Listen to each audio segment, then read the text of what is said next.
أعوذ بالله من الشيطان الرجيم بسم الله الرحمن الرحيم সম্মানিত দর্শক শ্রোতা মণ্ডলী, আবু দাউদ শরীফের হাদিস নাম্বার 4921।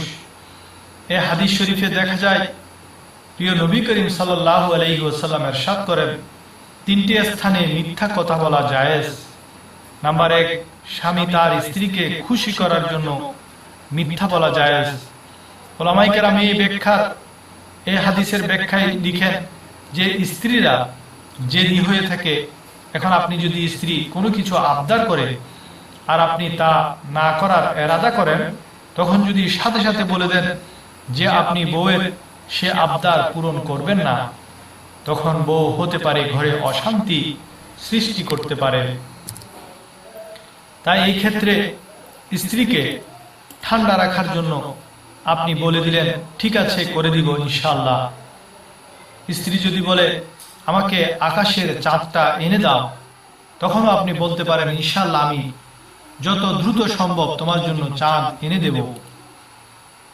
অথচ এটা পসিবল না, তবুও আপনি যেহেতু মজবুর, যদি মুখের উপর না বলে দেন তাহলে অনেক বড় ঝগড়ার কারণ হতে পারে। তাই এই থেকে বাঁচার জন্য ইসলামী শরীয়ত এই ক্ষেত্রে মিথ্যা বলার ইজাজত দিয়েছে। দ্বিতীয় বিষয়টি হলো যুদ্ধ ময়দানে মিথ্যা বলা। এর ব্যাখ্যায় উলামায়ে কেরাম বলেন, আপনি যুদ্ধের ময়দানে গ্রেফতার হলেন, তখন আপনাকে জিজ্ঞেস করলো তোমরা কতজন সৈন্য, তখন আপনি সেখানে যুদ্ধ কৌশল হিসেবে সংখ্যা বেশি বলতে পারেন। যেমন নবী করিম সাল্লাল্লাহু আলাইহি ওয়াসাল্লাম ঘোষণা দিতেন, আগামীকাল সকালে ফজরের নামাজ আদায় করে সৈন্যদেরকে নিয়ে পূর্ব দিকে রওনা দিব। কিন্তু দেখা যেত তিনি নামাজ শেষে পশ্চিম দিকে রওনা দিতেন, কারণ রাতে নামাজে মুনাফিকরা থাকতো, তারা শত্রুদের সে খবর দিয়ে দিত। তাই রাসূল সাল্লাল্লাহু আলাইহি ওয়াসাল্লাম যুদ্ধ কৌশল হিসেবে এমনটি করতেন। তৃতীয় হলো দুইজন লোকের মাঝে সন্ধি করতে, ঝগড়া মিটাতে মিথ্যা বলা জায়েজ।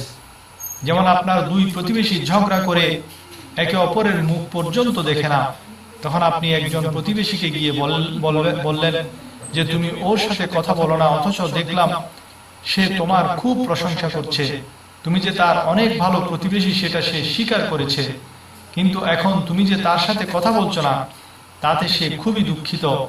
তারপর যখন দ্বিতীয় প্রতিবেশীর সাথে দেখা হবে, তাকেও একইভাবে বুঝালে দেখা যাবে একে অপরের সাথে আবার মিলে যাবে। এইভাবে দুইজন লোকের মাঝে ঝগড়া মিটাতে মিথ্যা বলা শরীয়তে জায়েজ রাখা হয়েছে।